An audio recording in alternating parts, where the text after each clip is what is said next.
Aimés de Dieu, shalom. Ces paroles inspirées. Aujourd'hui, nous abordons un sujet qui va apaiser nos cœurs. Et ce sujet est intitulé « La paix », qui est une richesse dans la vie d'un être humain.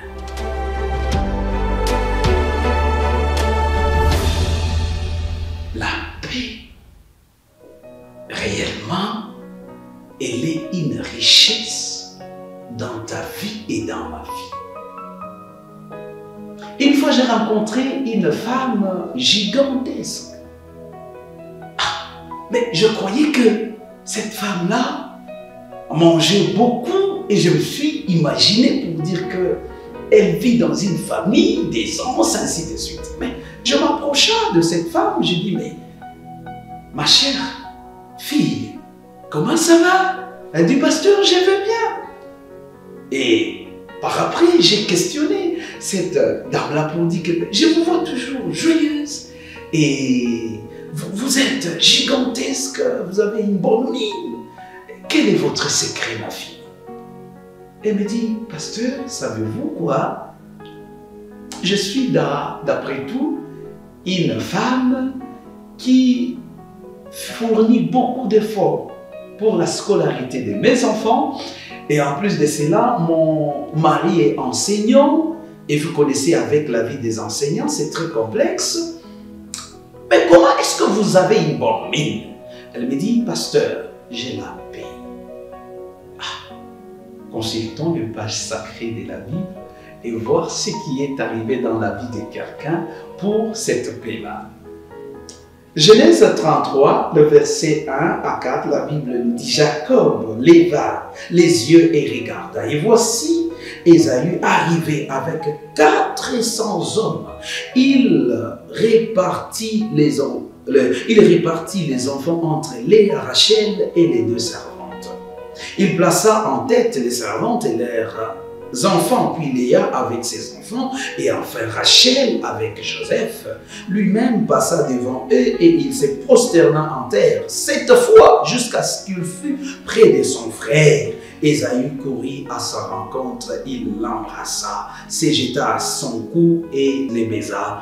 Ils pleurèrent tous. Jacob avait beaucoup de choses. Jacob avait ses femmes, Jacob avait ses servantes, mais Jacob manquait la paix.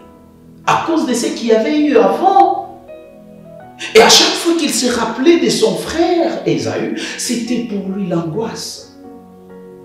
Un jour, Jacob s'est mis au point de se décider pour aller rencontrer son frère et réparer les dégâts. Pourquoi vivons-nous toujours avec le problème dans nos cœurs? Nous avons le moyen, nous avons de l'argent, nous avons le matériel, nous avons le bien, mais au fait, nous manquons la paix. Et nous devenons toujours fines là. Hein? Mais pourquoi nous attardons-nous avec ces blessures-là dans nos cœurs? J'aimerais nous inviter tous à comprendre qu'il est temps de chercher cette paix, qu'il est temps de réparer.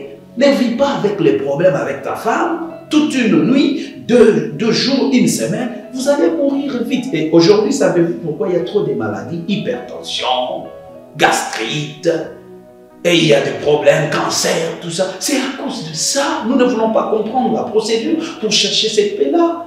On trouve la paix dans la réconciliation. Jacob est parti vers son frère. Il s'est humilié. Ce qui nous trouble et qui nous fracasse davantage parce que nous ne voulons pas apprendre de l'humilité. Alors, il est temps que nous cherchions la réconciliation. Vivez la paix avec tout le monde. Cherchez cette paix-là et vous serez en bonne mine. Même des maladies telles que l'hypertension, l'hypotension ne viendront plus. Êtes-vous rassuré de trouver cette paix aujourd'hui avec Jésus? Si tel est votre choix, prions ensemble. Seigneur Jésus, nous ne voulons plus tomber malades. Hypertension, hypotension, gastrite, tout ça est qu'on sort. Donne-nous la paix seulement à notre cœur. accorde-nous l'humilité pour que nous cherchions la paix avec nos voisins, pour que nous ayons la paix avec nos parents, pour que nous ayons la paix avec notre environnement. Au nom de Jésus, visite-nous, Seigneur. Nous aimerions avoir et recevoir cette paix de toi. Au nom de Jésus. Amen.